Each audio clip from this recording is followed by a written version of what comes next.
বিশ্ববিখ্যাত ইংরেজ গায়ক এড শিরান বললেন যে 2015 শেষ থেকে আমি আর মোবাইল ফোন ব্যবহার করি না।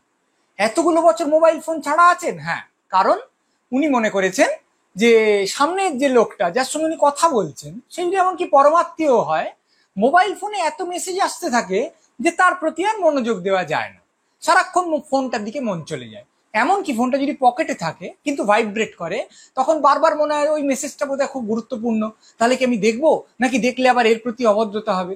সব মিলিয়ে তার জীবন এত জটিল হয়ে গেছে, এড শিরান ভেবেছেন ধর এটা ছাড়া আমি জীবন যাপন করব। উনি শুধু ইমেলের মাধ্যমে সবার সঙ্গে যোগাযোগ রাখেন, সেই মেলও আবার চেক করেন সপ্তাহে একদিন। উনি খুব ভালো আছেন। আবার হলিউড অভিনেতা উডি হ্যারেলসন ওই রকমই বলেছেন, কত বছর হলো উনি মোবাইল ফোন ব্যবহার করেন না এবং উনি খুব ভালো আছেন। ইংল্যান্ডে কয়েকজন অভিভাবক মিলে ঠিক করেছিলেন যে তাদের বাচ্চাদের তারা 14 বছর বয়স অবধি স্মার্টফোন দেবেন না এবং 16 বছর বয়সের আগে সোশ্যাল মিডিয়ায় ঢুকতে দেবেন না। এইটা আন্দোলন বলবো না, কিন্তু এটা হই বা একটা ধারার জন্ম দিয়েছে। অনেক স্কুলের অনেক অভিভাবক ঠিক করছেন যে এটাই ঠিক, আমরা একটা সামান্য ফিচার ফোন দেব যাতে ওরা ফোন করতে পারে বা সাধারণ মেসেজ করতে পারে, কিন্তু স্মার্টফোন দেবো না, সোশ্যাল মিডিয়ায় ঢুকতে দেবো না। 16 হয়ে গেলে তারপর তুমি ঢোকো, আমার কিচ্ছু বলার নেই। এখন ঘটনা হলো, ফোন ছাড়া থাকা ভালো। অনেকজন সেলিব্রিটি একথা আমাদের বলতে পারেন বটে, কিন্তু তাই বলে ছোট বাচ্চাদের হাত থেকে ফোনটা কেড়ে নেওয়া এটা কি ঠিক কাজ? এতে কোনো সন্দেহ নেই। সবাই গবেষণা করেও আমাদের দেখিয়েছেন যে ফোনে অনেকগুলো ঝামেলা হয়, তাদের মনোযোগ কমে যায়, তারা অনেক অনভিপ্রেত জিনিসপত্র দেখে ফেলে ওই বয়সে যা দেখার কথা না। কিন্তু সব সত্ত্বেও আমি যদি ফোনটা কেড়ে নিই, আমি কি তার ভালো করব? প্রথম কথা হচ্ছে, যে মুহূর্তে আমি একটা জিনিসকে নিষিদ্ধ ঘোষণা করব, সে জানবে যে ওইখানে যে আনন্দ আছে তার চেয়ে বেশি আনন্দ আর কোথাও নেই। আমাকে একটা চরম আমোদ থেকে আমার বাবা মা বঞ্চিত করলো। ফলে তার একটা প্রবল আকর্ষণ হবে সোশ্যাল মিডিয়ার প্রতি। যেমন করে হোক, ফাঁকি দিয়ে হোক, মিথ্যে কথা বলে হোক, বাবা আমি ওই জিনিসটা দেখে টিকে নেব। তারপরে তার ক্লাসে সবাই তো আর এই প্রতিজ্ঞা করবে না। তো অনেক ছেলে মেয়ে থাকবে যারা সোশ্যাল মিডিয়ায় ঢুকতে পারে, যারা স্মার্টফোনে খেলে টেলে, আর কিছু ছেলে মেয়ে থাকবে যারা এগুলো করে না। ফলে ক্লাসের মধ্যে একটা ভাগ হবে, হ্যাভ আর হ্যাভ নট এর ভাগ, এবং তখন এরা ওদের সঙ্গে মিশতে পাবে না। মানে বারবার যাবে হয়তো, হ্যাঁ রে তোরা কি দেখিস রে, তোরা কি খেলা খেলিস রে, তোরা আমাকে বল না কালকে কি করলি রে। তখন এরা বল তোরা আমার সঙ্গে খেলবি না, তোরা স্মার্টফোন ব্যবহার করিস না, তো যা ওদিকে চলে যা, নিজেদের মধ্যে থাক, একদম আমাদের সঙ্গে মিশবি না। শুধু তাই নয়, খেলতে যদি নেয়ও, গল্প করবে কি নিয়ে? কারণ এরা তো গল্প করছে সমস্ত ট্রেন্ডিং খেলা, ট্রেন্ডিং মিউজিক, ট্রেন্ডিং ফিল্ম, তার ক্লিপিং, হ্যান ত্যান এসব নিয়ে, আর ওরা তো কিছু জানে না। ফলে আমি যেটা করছি, যে বয়সে মানুষের মধ্যে সবচেয়ে বড় তৃষ্ণাটা হচ্ছে বন্ধুদের কাছে গ্রহণযোগ্য হয়ে ওঠা, সেই বয়সে একটাই ক্লাস বা একটা যে কোনো গোষ্ঠী বন্ধুদের মধ্যে একটা মধ্যিখান দিয়ে একটা রেখা টেনে দিচ্ছি, যাতে একটা বিচ্ছেদ, একটা বৈষম্য তৈরি হয়ে যায়। সবচেয়ে বড় কথা, সোশ্যাল মিডিয়ার অনেকগুলো মজাও তো আছে রে বাবা। স্মার্টফোনের তো আশ্চর্য সব আনন্দ আছে, তা থেকে তো সে অনেক কিছু শিখতেও পারে, অনেক নতুন নতুন বন্ধুও পেতে পারে। তাহলে এই ভালো দিকগুলো প্রথমেই আমি কেটে দেবো কেন?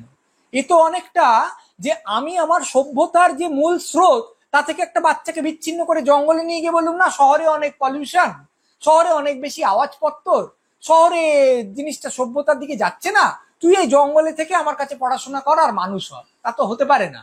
আজকের গোটা সভ্যতাটা তার প্রয়োজনের জন্য এবং আনন্দ আহরণের জন্য মূলত ফোনের ওপর নির্ভর করে আছে। সেই ফোন জিনিসটাই আমি যখন সে গড়ে উঠছে তার জীবন থেকে বাদ দিয়ে দিলাম।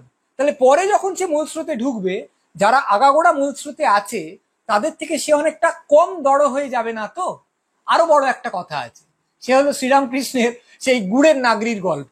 একজন কবিরাজ, তার কাছে অনেক দূর থেকে একজন রোগী এসছে। তা কবিরাজ বলছেন যে হ্যাঁ এই ওষুধ দিলাম, কিন্তু খাওয়া দাওয়ার যে কথাটা সেটা পরের দিন বলবো, যাও চলে যাও। তো পরের দিন আবার অত দূর হেঁটে হেঁটে রোগী এসছে। তখন কবিরাজ বলেছে হ্যাঁ শোনো, গুড় জিনিসটা খেও না, গুড় খুব একটা ভালো না। শুনে চলে গেছে। তা কবিরাজের যে সহকারী সে বলছে আপনি আগের দিনই তো এটা বলে দিলে পারতেন, আবার এতটাও এলো তারপর বললেন কেন? তা কবিরাজ বললো তুমি দেখলে না যে আমার তো গুড়ের নাগরি সাজানো ছিল ঘরে, আমি যদি বলতুম যে গুড় জিনিসটা খারাপ, ও ভাবতো কবিরাজ মশাই নিজে গুড় খায়, তাহলে তো নিশ্চয়ই গুড়ের মধ্যে ভালো জিনিসও কিছু আছে, নইলে খাচ্ছে কেন? তার চেয়ে আজকে আমি গুড়ের নাগরিগুলো লুকিয়ে ফেলেছি, আজকে আমার বলার যোগ্যতা হয়েছে যে তুমি গুড় খাবে না। কথা হলো এই যে নিতান্ত প্রয়োজনের জন্যও বাবাকে, মাকে, দাদাকে, জ্যাঠাকে, জেঠিকে তো বাচ্চাটা দেখছে ফোনে নিমজ্জিত হয়ে থাকতে। আর কিছু না হোক, হোমওয়ার্কের জন্য যে হোয়াটসঅ্যাপে গ্রুপ হয়েছে, যেখান থেকে মা তাকে বলছে হ্যাঁ এটা করবি, বা একটা ওটিপি আসছে যেটা থেকে সে একটা পার্সেল ডেলিভারি নিচ্ছে, কিংবা আরো 100টা কাজ আছে যার জন্য ফোনটা ব্যবহার করছে। আরে তো আমরা জানি যে আনন্দ আহরণের জন্য ফোনটা তারা ব্যবহার করবে, সারাক্ষণ তা করে যাচ্ছে। আমার চারপাশে সব লোক ফোনের মধ্যে মুখটা ডুবিয়ে বসে আছে, আর তারা আমাকে বলছে ফোন দেখো না, ফোন খুব খারাপ, যখন বড় হবে তখন নিজের বিবেচনা করে ফোন দেখবে। সে কি ব্যাপারটা ঠিক? তার চেয়ে আমেরিকা সার্জন জেনারেল যেরকম বলেছেন যে আমরা একটা সতর্কীকরণ টাঙিয়ে দেবো, যেরকম সিগারেটের প্যাকেটে থাকে যে টিনেজারদের মানসিক স্বাস্থ্যের পক্ষে সোশ্যাল মিডিয়া খারাপ। বা অনেকে যেরকম বলছেন যে অভিভাবকদের উচিত তারা ঠিক কি দেখছে ফোনে সেইটাকে মোটামুটি তাদের বন্ধু হিসেবে একটু দেখা, একটু বলা না না ওই সাইডটায় যেও না, ওটা এখন তোমার যাওয়ার দরকার নেই, তুমি একটু বড় হয়ে যেও, ওই সাইডটা ভালো নয়, কি খেলা খেলছো দেখি, আমিও তোমার সঙ্গে খেলি না, বলে একটু সাহচর্য দেওয়া, এই বলে তাদের একটু গাইড করা বন্ধু হিসেবে যে তারা কি দেখবে না দেখবে। সেটা যদি না করি, যদি এই ব্যাপারগুলো সম্পূর্ণ ভুলে যাই, তাহলে বাচ্চাদের হাত থেকে ফোনটা কেড়ে নেওয়া হয়তো তাদের অত্যাচারেরই সামিল হবে।